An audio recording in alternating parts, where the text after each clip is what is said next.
Day 19.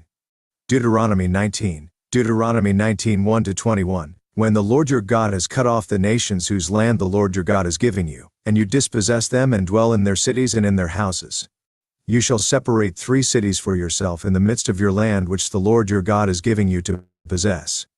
You shall prepare roads for yourself, and divide into 3 parts the territory of your land which the Lord your God is giving you to inherit, that any manslayer may flee there. This is the case of the manslayer who flees there, that he may live, whoever kills his neighbor unintentionally, not having hated him in time past. As when a man goes to the woods with his neighbor to cut timber, and his hand swings a stroke with the axe to cut down the tree, and the head slips from the handle and strikes his neighbor so that he dies, he shall flee to one of these cities and live. Lest the avenger of blood, while his anger is hot, pursue the manslayer and overtake him, because the way is long, and kill him, though he was not deserving of death, since he had not hated the victim in time past. Therefore I command you, saying, you shall separate 3 cities for yourself. Now if the Lord your God enlarges your territory, as he swore to your fathers, and gives you the land which he promised to give to your fathers, and if you keep all these commandments and do them, which I command you today, to love the Lord your God, and to walk always in his ways, then you shall add 3 more cities for yourself besides these 3, lest innocent blood be shed in the midst of your land which the Lord your God is giving you as an inheritance, and thus guilt of bloodshed be upon you.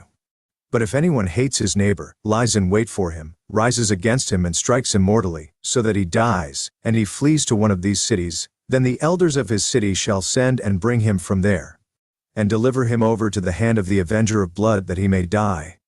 Your eye shall not pity him, but you shall put away the guilt of innocent blood from Israel, that it may go well with you. You shall not remove your neighbor's landmark which the men of old have set, in your inheritance which you will inherit in the land that the Lord your God is giving you to possess. 1 witness shall not rise against a man concerning any iniquity or any sin that he commits. By the mouth of 2 or 3 witnesses the matter shall be established. If a false witness rises against any man to testify against him of wrongdoing, then both men in the controversy shall stand before the Lord, before the priests and the judges who serve in those days. And the judges shall make careful inquiry, and indeed if the witness is a false witness, who has testified falsely against his brother, then you shall do to him as he thought to have done to his brother, so you shall put away the evil from among you. And those who remain shall hear and fear, and hereafter they shall not again commit such evil among you. Your eye shall not pity, life shall be for life, eye for eye, tooth for tooth, hand for hand, foot for foot.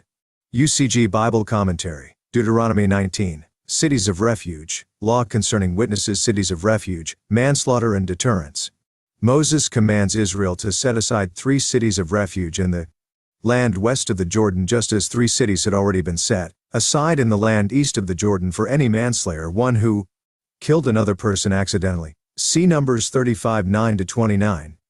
Deuteronomy 4 41-43. Such a person could flee to any of these cities to escape a possible execution by an avenger of blood, a close relative of the victim, but he had to stay there until the high priest died. Deuteronomy 19 1-13, Numbers 35 25. Further, as Numbers 35 12 shows, the cities of refuge were established so that the manslayer could flee there in order to be tried fairly. Several points should be considered here. The perpetrator was only saved from death if he was a manslayer, that is, if the death of the victim was caused accidentally. Compare Numbers 5:15. Several examples are given throughout Scripture to illustrate accidental conduct which might not be the same as man's understanding of an accident. This would include unintentional or ignorant or unknowing conduct. Deuteronomy 19:4. Compare margin in King James Version. For example, the perpetrator kills a person by throwing a stone without knowing that the victim is there. Compare Numbers 5:23.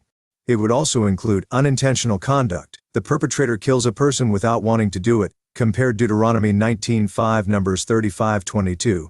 On the other hand, if the perpetrator hated the victim in the past, he had to be executed. Deuteronomy 19:4, 6, 11, Numbers 35:20-21. Also, if he struck the victim intentionally with a stone, an iron implement, or a wooden hand weapon, even though he might not have hated the victim, Numbers 35:16-18, he was still considered deserving of death. In addition, the accidental manslayer was not considered innocent, as his conduct, albeit unintentional or unknowing, led to the death of a person. The real sin here appears to be negligence because, with proper precautions, it would seem that such a death could have been avoided. The manslayer still had to flee to a city of refuge and stay there until the high priest died. If he left the city before the death of the high priest, the avenger of blood was permitted to kill him. Thus the awareness that careless actions could lead to an extended period of confinement within a city would tend to make people more careful. A manslayer would undoubtedly have been given refuge in any of the cities of refuge. However, he would most likely flee to the respective city assigned to the territory in which he happened to be, since it would almost always be the closest one and the most accessible. This is because each city of refuge was located in the center of its respective territory, and within that territory, roads with bridges and signs were built that led to that city. Deuteronomy 19:2-4. Moses next cautions the people not to remove their neighbors' landmarks. Deuteronomy 19:14. This was not a simple matter of moving a rock. Landmarks were stones that marked property boundaries. This law prohibited manipulating boundaries so as to rob someone of part of his property, his rightful inheritance. Moses next warned against testifying as a false witness, verses 16-17. If a witness was found to have brought up a false accusation, then you shall do to him as he thought to have done to his brother, life for life, eye for eye, tooth for tooth, hand for hand, foot for foot, verses 18-21, that is, punishment to fit the intended harm. Moreover, the purpose for severe penalties is also given here, to serve as a deterrent to others against committing similar crimes, verse 20, and when rightly administered, such laws do act as a deterrent. Under the New Testament dispensation, a Christian is not to kill or harm anyone, Romans 13:9-10, or seek vengeance in any manner, Matthew 5:38-39, Romans 12:19. This does not mean we must desist from righting a wrong, such as taking disciplinary action or requiring restitution.